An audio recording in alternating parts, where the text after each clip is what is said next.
Hola, ahora veamos el coeficiente de consistencia interna omega. Bien, primero ubiquemos la particularidad del coeficiente omega en comparación del coeficiente alfa.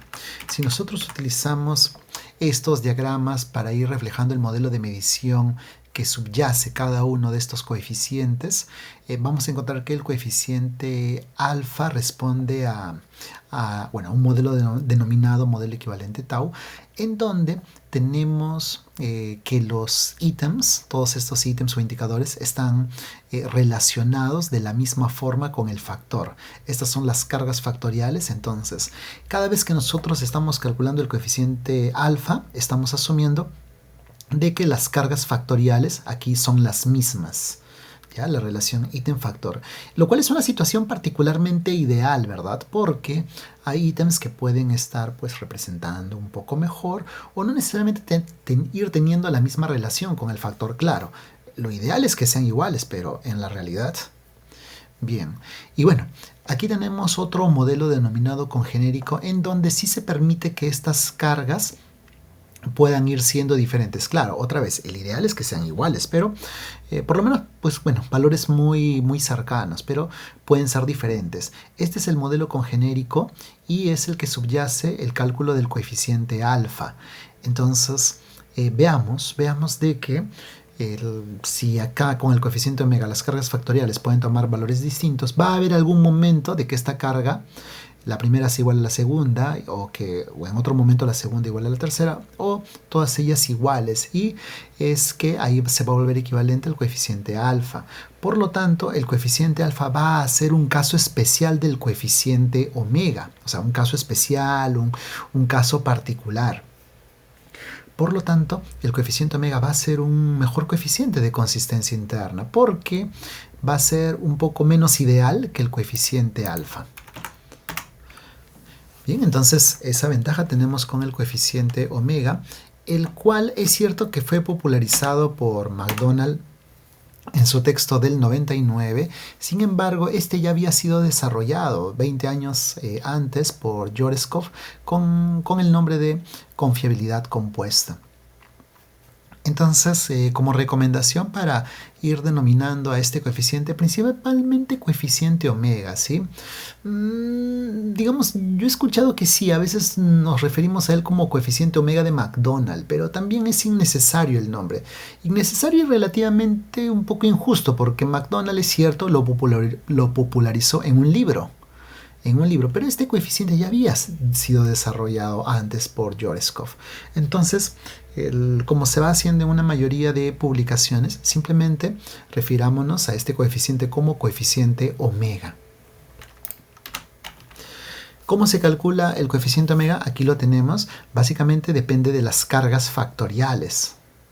Acá los lambda, la relación ítem con el factor, con esta fórmula expresión, y acá tenemos pues el error de medición, la varianza del error de medición, que se calcula de esta forma. Entonces el coeficiente omega básicamente va a depender ahí de las cargas factoriales. Y aquí hay un apunte relevante.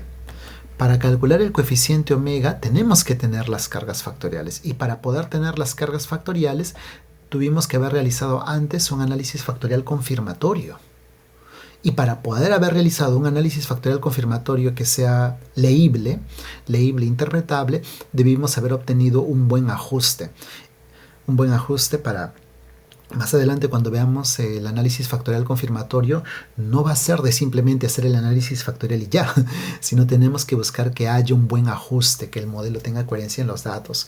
Entonces, como fórmula, es bastante rápido de irlo calculando. Es más, incluso si ustedes le dan clic acá, van a poder acceder a una plantilla en Excel que hice hace algún tiempo para calcular el coeficiente omega. Y es bastante simple, ¿eh? Es solamente utilizar algunas fórmulas de Excel.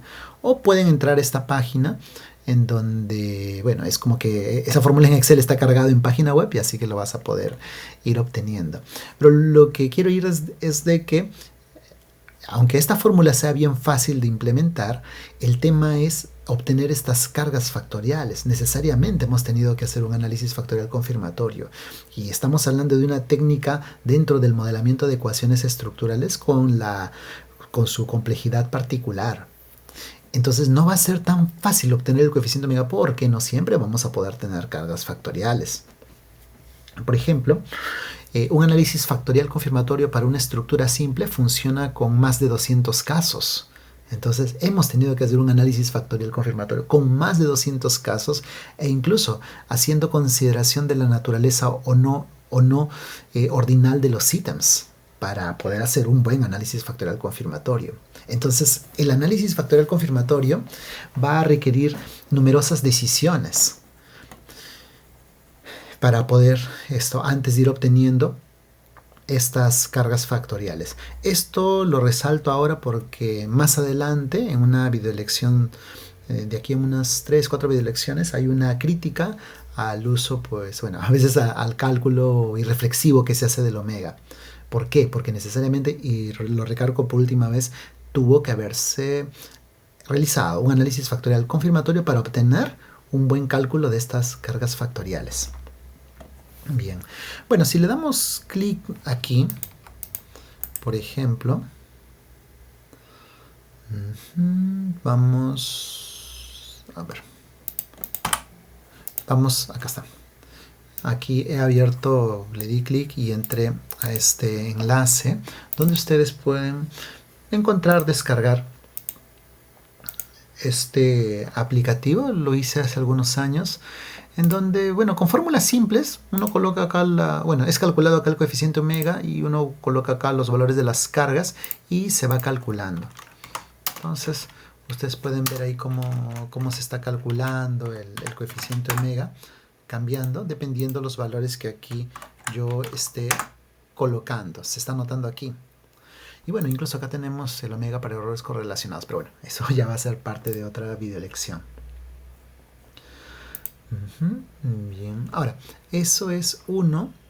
Bueno, y esta fórmula está verificada, o sea, sí, por favor, confíen. Y si es que, bueno, ya quieren verlo por un tercero, pueden entrar a esta página de acá, que les va a llevar a un enlace web en donde ustedes pueden ir colocando las cargas factoriales y van a ver cómo es que el coeficiente omega se les está cargando ahí.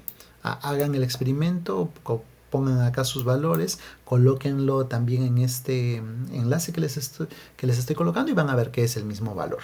Y es que de verdad, esto ponerlo en el Excel es relativamente rápido y directo.